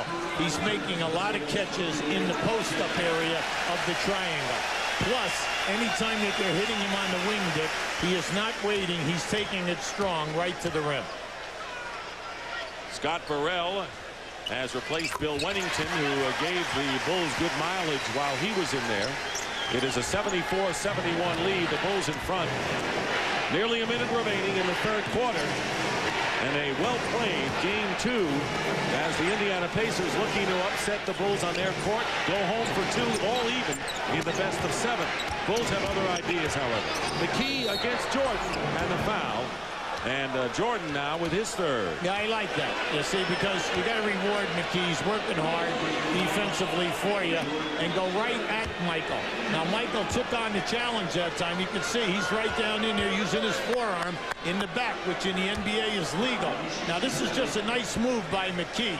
He takes it up. Mike, you got to remember now, McKee is 6'10" with very long arms. First time at the free throw line makes good. 8 points for Derek McKee. And it was questionable as to how much he played tonight. He missed the 4th game of the last series against the New York Knicks, where they strained right quadriceps tendon. Wasn't sure he could play in game 1 of this series, and only scored 4 points on Sunday, but he's played big tonight. Well, like Larry told us, hey, he's only 75%, no doubt about it. I'll pick my spots, but I'm going to need him defensively. And he has played well and played well on the road, which has not been his history necessarily. Here's Jordan using a Simpkins screen. Steve Kerr gets the offensive rebounding. And once again, the Bulls, they'll wear you down getting the 2nd and 3rd shot. Jordan pushed by McKee, not called. And finally a foul. Jordan was initially pushed by Derek McKee. Anytime that you're coaching and you see guys launch long shots, you know that the ball is going to rebound long. And you always, it's like a pang in your heart when a guy like Steve Kerr comes in and gets a rebound at the foul line. Free throw shooting pretty even as far as attempts, dead even as far as made. This is Jordan's 9th and 10th free throw attempts this quarter. And TNT original, Thicker Than Blood. It's a movie that deals with tough issues. A teacher fights for his students and wonders if they will live to see 18. Mickey Rourke stars in Thicker Than Blood. Premieres Sunday, May 31st at 8 o'clock only on TNT, the best movie studio on television. Jordan now with 29 points in the game. Under a half a minute remaining in the third quarter. 14 on the shot clock for Indiana. Oh, right here, you have Miller and Harper. Oh, that should have been a foul. In a duel. Ridiculous. And the foul will be against Harper. Finally, and that'll be 3 on him. I'll tell you what, Dick, you cannot allow an established offensive star like Reggie Miller to be mugged like this. What goes on here?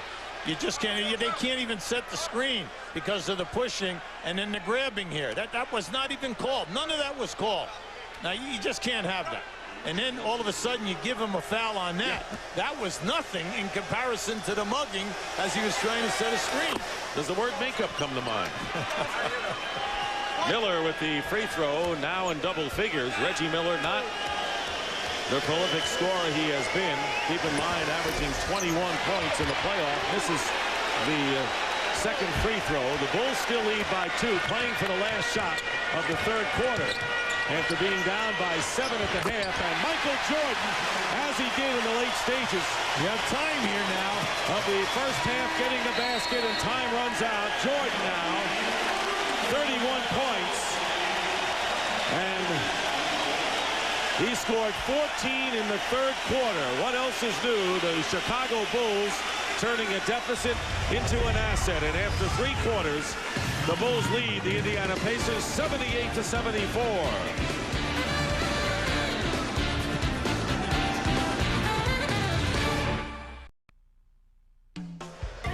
And this is the time of the year when all of Chicago focuses on the Bulls as they go for their 6th NBA title in their second three-peat. After 3 quarters, the Bulls lead the Indiana Pacers by a score of 78-74 with a rousing 33-point third quarter for Chicago. Now Indiana 48%, Chicago 44. 14 turnovers for Indiana, 4 for Chicago. Travis Best hits from the corner. The Bulls come out with Steve Kerr, Tony Kukoc with the ball, Scottie Pippen back in there along with Dennis Rodman and Scotty Burrell. Here is the screen and roll. Not a good toss to Rodman, who merely throws it away. And Jimmy Clark had to get away from that pass intended for Kukoc, who goes up. And Tony Kukoc looking a lot more aggressive tonight. Will go to the line to shoot 2. In the first half, Indiana was terrific off the dribble, getting fouled, getting to the foul line. The second half, it's been all Bulls. The Bulls are taking the ball strong out of the triangle. As the clock is going down, they're attacking the basket, getting fouled, going to the line, and this will be their 30th and 31st foul shot attempts. And it's been a repetitive story for the Bulls throughout the playoffs, where they have struggled at home, struggled in the first half, and then turned things around in the second half. As Michael Jordan with 31 on the bench. The Pacers right now with Mark Pope, Travis Best, Chris Mullin back in there, Antonio Davis, and Jalen Rose. We haven't seen him in a while. That's right, Dick, in that third quarter. Sealed by Burrell. Oh, my. And a foul by Rose, and that will be 4 on Jalen Rose. Now, this will be interesting because I thought he went for the block. Everybody wants out in front, 2-shot foul, no flagrant foul. I definitely thought he went for the block. But right now, in this 7 offensive rebounds in the third quarter was a major for the Chicago Bulls. Now, there it is, right? You can see he went for the block. Scott Burrell, who played well in the first 2 series against the Nets and then the Charlotte Hornets. 2 points in 11 minutes in game 1. And that was his first point of this game, as you see his playoff numbers. But, you know, his minutes are down, mainly because Scottie Pippen is playing 41 minutes a game and staying out of foul trouble. Bulls have their biggest lead, 6 points, with a minute gone by here in the fourth quarter. Pippen guarding Mullin with Jordan on the bench. And Rodman on the pickup. Mullin with a fall away, and well executed by one of the better shooters in the league, Chris Mullin, who has 13 points, second to Antonio Davis's 14. Kukoc popping outside and hitting. Well, he's on fire. Yes, he is. 16 points for Tony Kukoc, who struggled in game 1, 2 for 11, but Kukoc has come out big in game 2. He sure has. He's running to the open areas, And not only, as soon as he makes the catch, he's looking for the shot. Antonio Davis misses, and Burrell the rebound. 6-point lead. Kukoc leads it, and there is Kerr for three.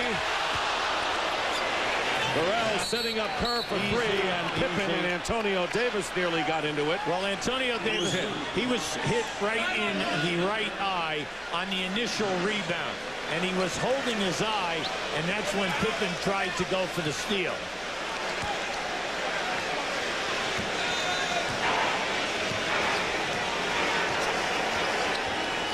Pacers trailing by 6. Their biggest lead was 9, late in the second quarter.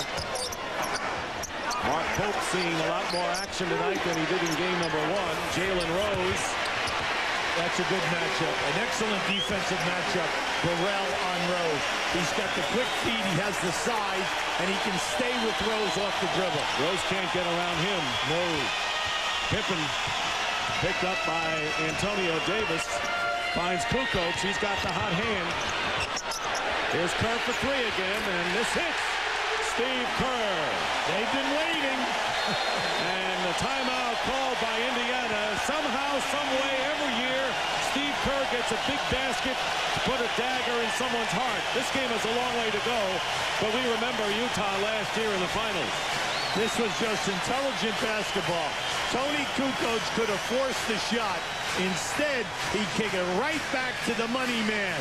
And you can see the big fella, 2-3, in appreciation.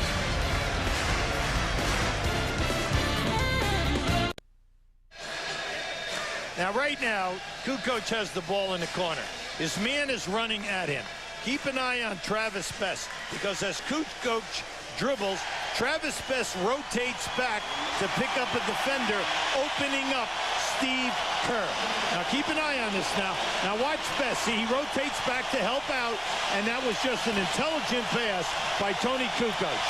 So the Bulls getting some mileage for a change from their bench. Their starters playing a lot more.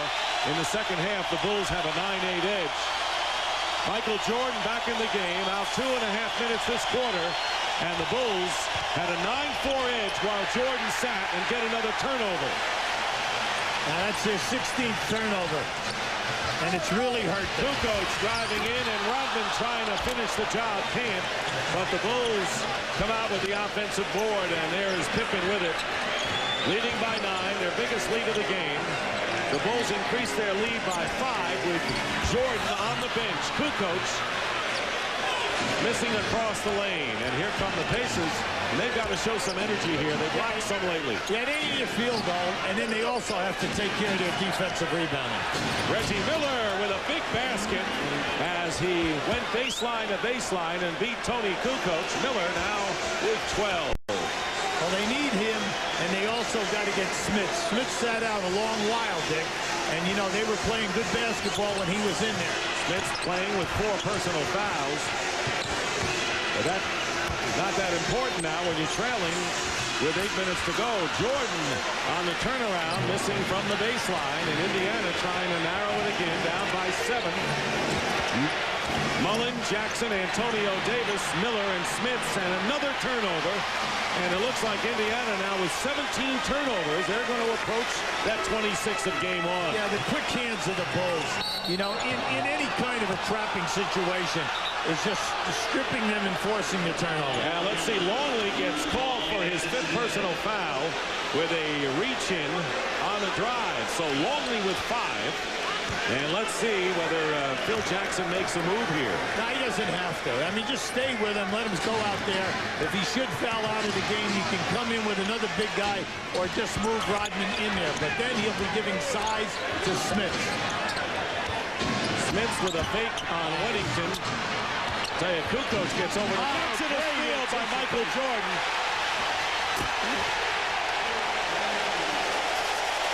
The MVP for a 5th time, awarded before the game by Commissioner David Stern. Michael Jordan, 33 points in the game. And Mullen coming back, and it's 89-82 in favor of the Bulls with 7 minutes to go. Longley. Mullen quickly out to Jackson. 3-on-1 now. Jackson and the middleman, Antonio Davis, and it was deflected out of bounds by Michael Jordan. So it is still Indiana's ball. Keep an eye on this play right now. Mark Jackson gambles, and Michael Jordan playing two guys on the other side of the floor. Read the passing lane perfectly. And remember, before baseball, Michael was always in the top 3 in steals in the NBA.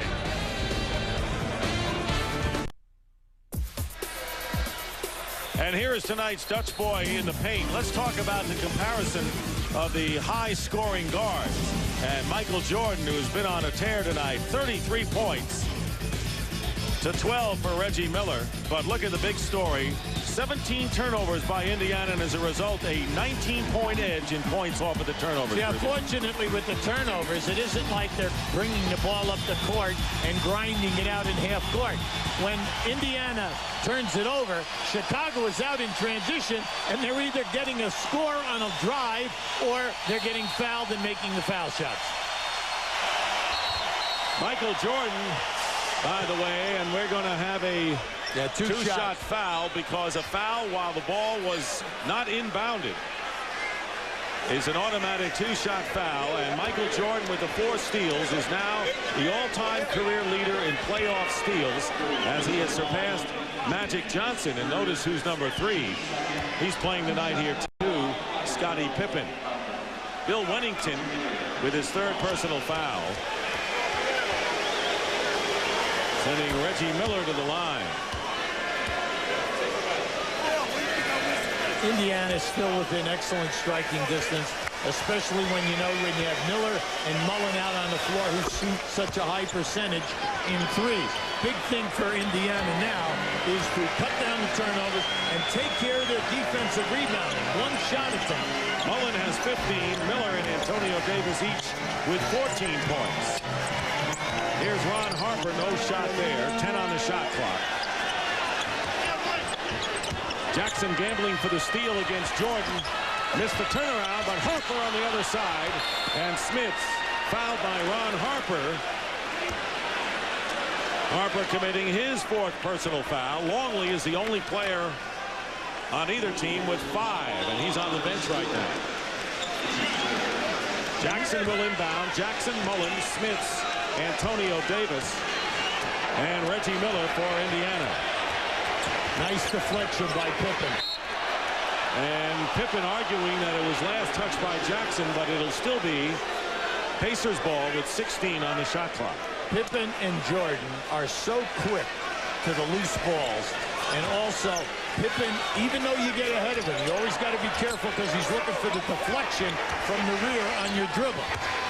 Smith's going strong. Blocked by Scottie Pippen. Pippen with the block. And that's one area where Indiana cannot match up with Chicago in the quickness department. The Bulls just have too much quickness for the Bulls. Now you've got to go into Rick Smith when Bill Wennington is playing him from behind. And that time Mark Jackson was trying to get the ball into him. But all you have to do on the left side of the floor is pass the ball into the guy on the baseline side. And he would be having a field day down into. You're going to see right there. You got the baseline side open. Give it to him on the baseline side. Meanwhile, Mullen making good on the illegal defense technical free throw. Second call against the Bulls. Under 6 minutes remaining. Pacers trail by 4 points, trying to even the best of 7 and 1 apiece and steal one here at the United Center. And Pippen gets the ball away from Mark Jackson. Stuck with him. 2-on-1. Jordan fouled by Miller. See, Reggie Miller wants it on the floor. He said, I fouled him on the floor. Take it on the side. He'll get it that way. Yeah, good foul. Now you're going to see it right here. See, watch Pippen get away with the bump and then the grab. There it is right there. See, once again, it's an all-defensive first-team guy, and then you're always going to get the non-call. 5 steals and 3 blocks for Scottie Pippen, but tonight for a change he's scoring as well with 16. Pippen for 3. Yes. 19 now for Scottie Pippen. The lead is 7 for the Bulls. 5:20 remaining. Jackson having to labor against the defense of Scottie Pippen for the second straight game.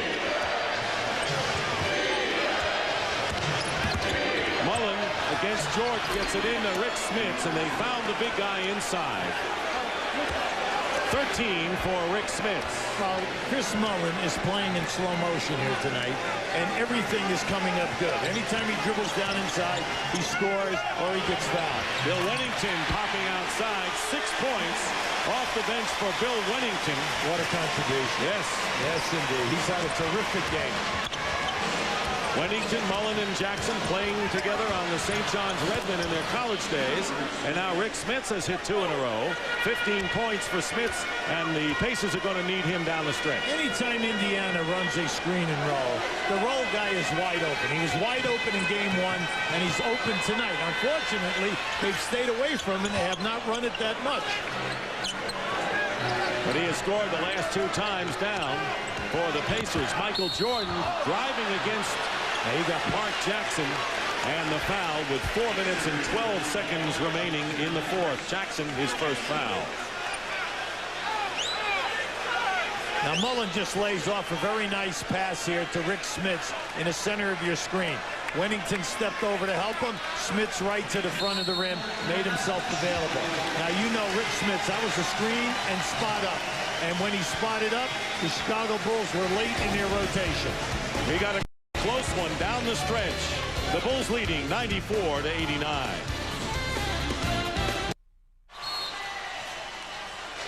Bulls leading 94-89. Once again, defense, pesky, suffocating defense this way. Yeah, now Michael does a good job staying behind Derek McKee here right now, and they end up with a, with a missed jump shot. Now, once again, they hit Derek McKee down inside, and because of the threat of the block, you miss an uncontested layup. Now, the rest of this is all like Scottie Pippen. Scottie Pippen is all over the place. And just watch as he strips right in here. You're going to see him. Here's another strip. And at this end of the floor, he's going to get away with a little grab here on Mark Jackson as he pulls him back.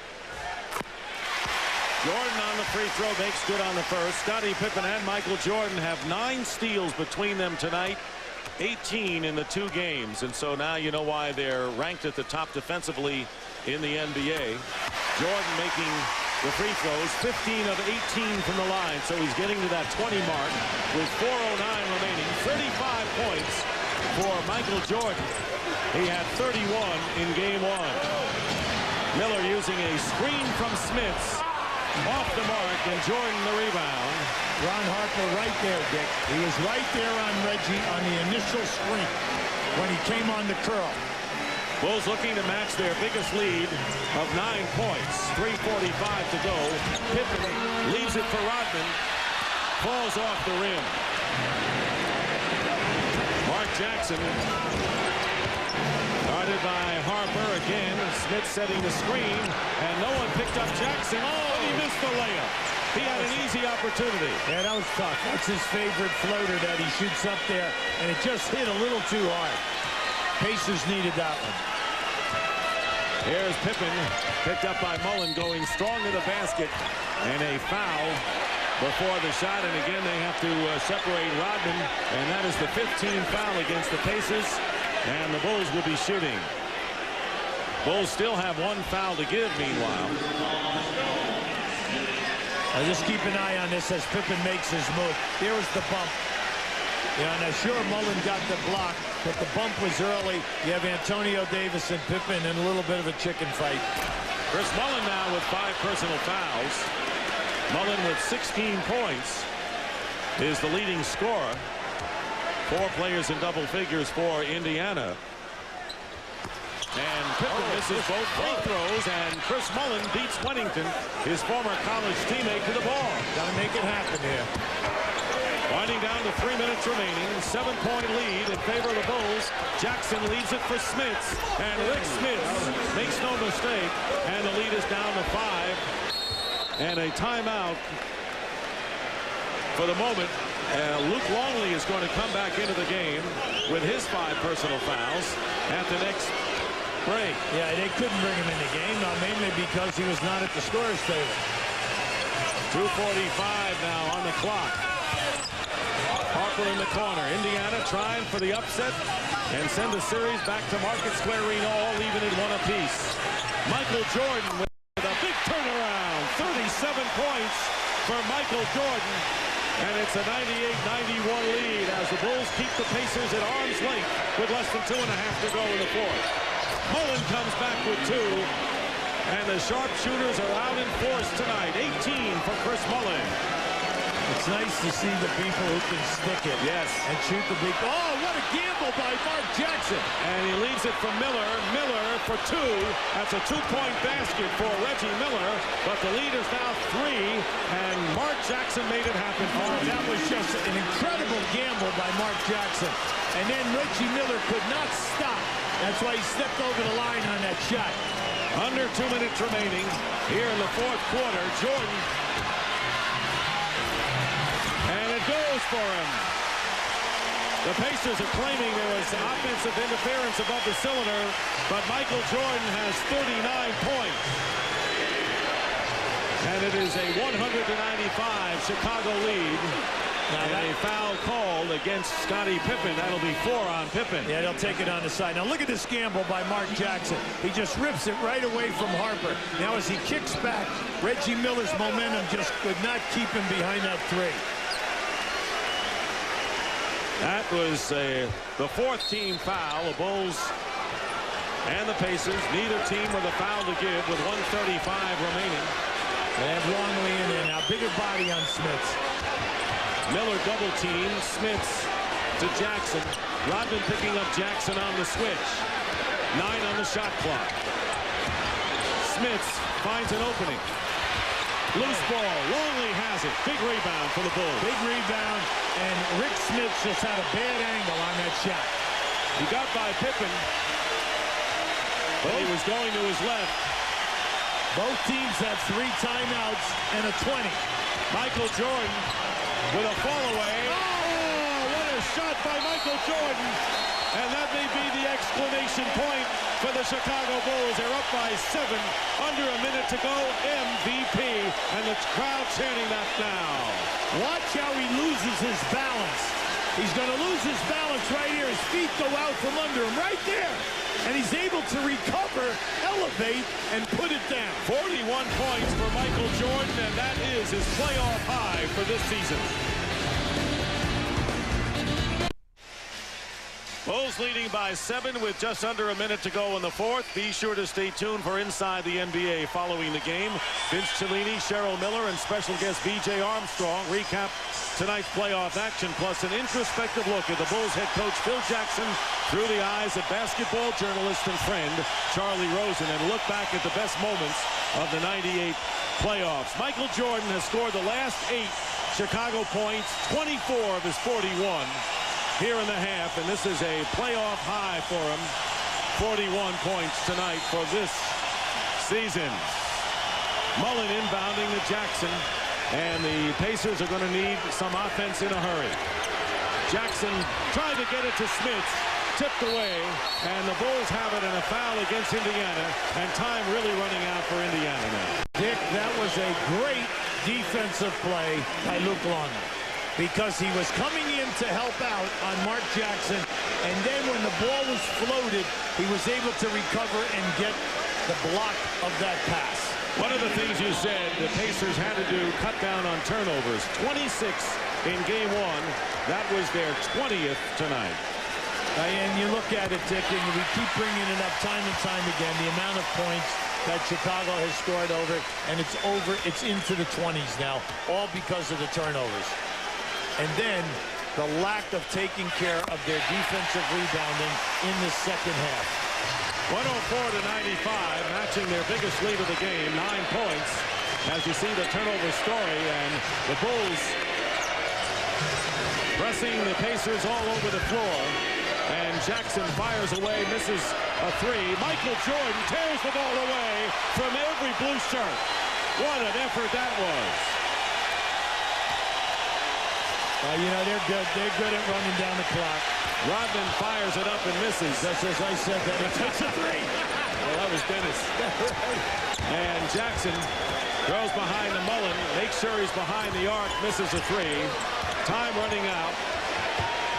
Again, keep in mind, as Miller goes up and misses and is fouled, that the Chicago Bulls in their history have never lost the playoff series when they have won their first 2 games. And they're going to make it 2-0 over the Indiana Pacers in the Eastern Conference Final. 15 series, 2-0, they have never lost.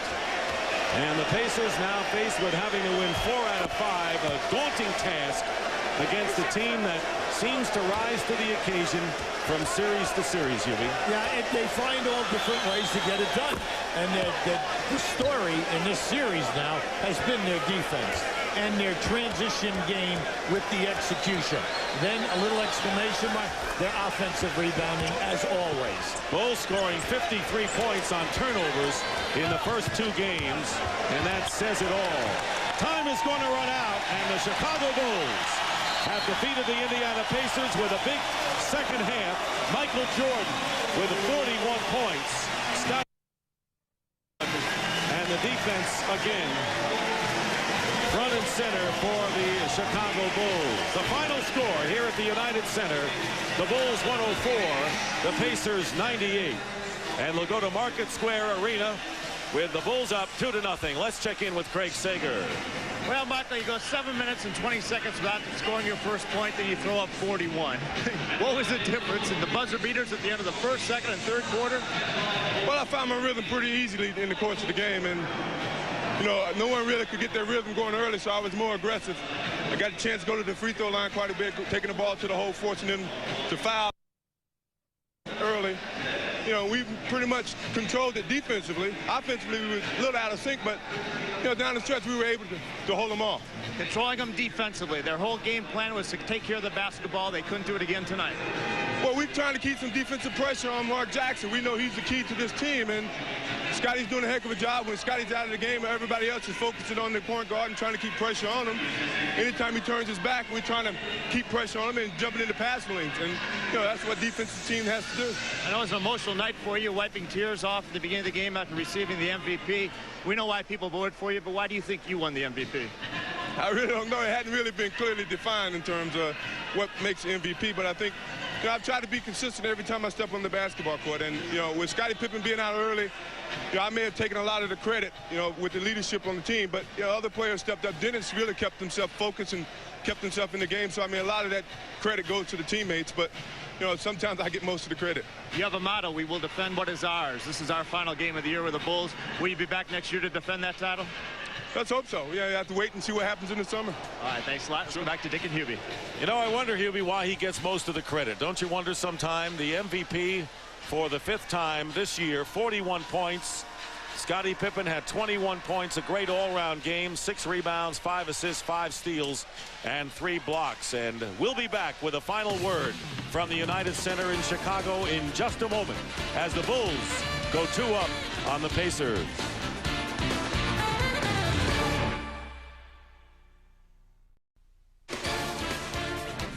The NBA playoffs on TNT, brought to you by Bud Light. If you want great taste that won't fill you up and never let you down, make it a Bud Light. By the new Dodge. From cars to minivans to trucks, it's about change. The new Dodge. And by Fila, a new attitude, new performance. Change the game.